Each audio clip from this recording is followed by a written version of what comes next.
रमेश रेशमिया पासवान जी के रहेंगे फैन, रमेश रेशमिया पासवान जी के रहेंगे फैन। हाई लोगों, नमस्कार नमस्कार। कैसे हैं आप लोग? उम्मीद करते हैं कि आप लोग बहुत ही अच्छे होंगे। जी हाँ दोस्तों, मेरा नाम है विशाल कुमार और आप सब देख रहे हैं आपका यूट्यूब चैनल अंदाज भोजपुरी। जी हाँ दोस्तों, बता दूं कि भोजपुरी इंडस्ट्री में सबका एक अलग अलग फैंस होता है। उसी तरह हमारे भोजपुरी गायक रमेश रेशमिया जी के बहुत ही बड़े फैंस आज सामने निकल के आए हैं। जी हाँ दोस्तों, जो कि आप सब पहले वीडियो क्लिप के माध्यम से देख लिए हैं। जी हाँ, से किस तरह वो जो कि शायरी मारे हैं। जी हाँ, जो कि आप सब पहले देख लिए हैं। जी हाँ दोस्तों, यानी कि रमेश रेशमिया जी के फ़ैन हैं, जो कि अपने फ़ोन यानी कि मोबाइल के पिछले कवर पर हमारे भोजपुरी गायक रमेश रेशमिया जी का जो कि गाना जो कि काफ़ी तबाही मचा रहा है, पासवान जी से बड़ बदमाश कौन है। जी हाँ दोस्तों, ये गाना Ramesh Reshammiya official YouTube channel के माध्यम से गाना आया हुआ है। कौन कौन से भाई सुने हैं ज़रा कमेंट बॉक्स में आप कमेंट कर दीजिएगा।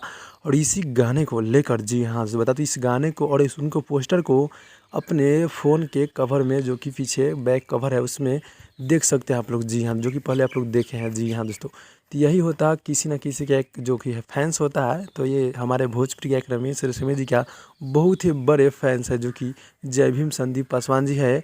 और इन जो कि गाना है पासवान जी से बड़ बदमाश कौन है, उसी गाने को अपने मोबाइल के कवर पे छपवा लिए है। जी हाँ दोस्तों, तो इसी तरह का किसी न किसी भोजपुरी इंडस्ट्री में इसी तरह का सबका फ़ैन होता है। इसी तरह हमारे भोजपुरी गायक रमेश रेशमिया जी के फ़ैन के लिए एक तो लाइक बनता है। जी हाँ दोस्तों, और जितने भी रमेश रेशमिया जी को चाह रहे हैं भाई लोग, तो आप लोग एक लाइक कर दीजिएगा। और संदीप पासवान जी के लिए भी एक लाइक करके जाइएगा। और चैनल पर नए चैनल को सब्सक्राइब कर दीजिएगा, क्योंकि भोजपुरी खबरें यहाँ पे मिलते रहता है। जी हाँ दोस्तों, और गाने की बात किया जाए तो पासवान जी से बड़ बदमाश कौन है, ये गाना है। जी हाँ दोस्तों, जो कि हमारे भोजपुरी गायक रमेश रेशमिया सॉन्ग को गाए हैं और उनके खुद अपने यूट्यूब चैनल के माध्यम से ये गाना अपलोड है, जो कि Ramesh Reshammiya official YouTube channel से ये गाना आप सब सुन सकते हैं। जाकर आप लोग एक बार जरूर सुन लीजिएगा। और सुन लिए हैं तो कमेंट बॉक्स में कमेंट कर दीजिएगा।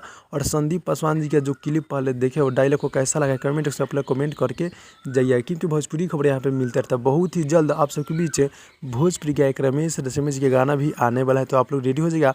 और हमारे चैनल को सब्सक्राइब कर दीजिए, क्योंकि आपको इसी तरह का यहाँ पे न्यूज़ अपडेट यहाँ पे मिलता रहेगा। जी हाँ दोस्तों, तो भाई लोग चलते हैं अगली वीडियो में, तब तक के लिए बाय बाय दोस्तों।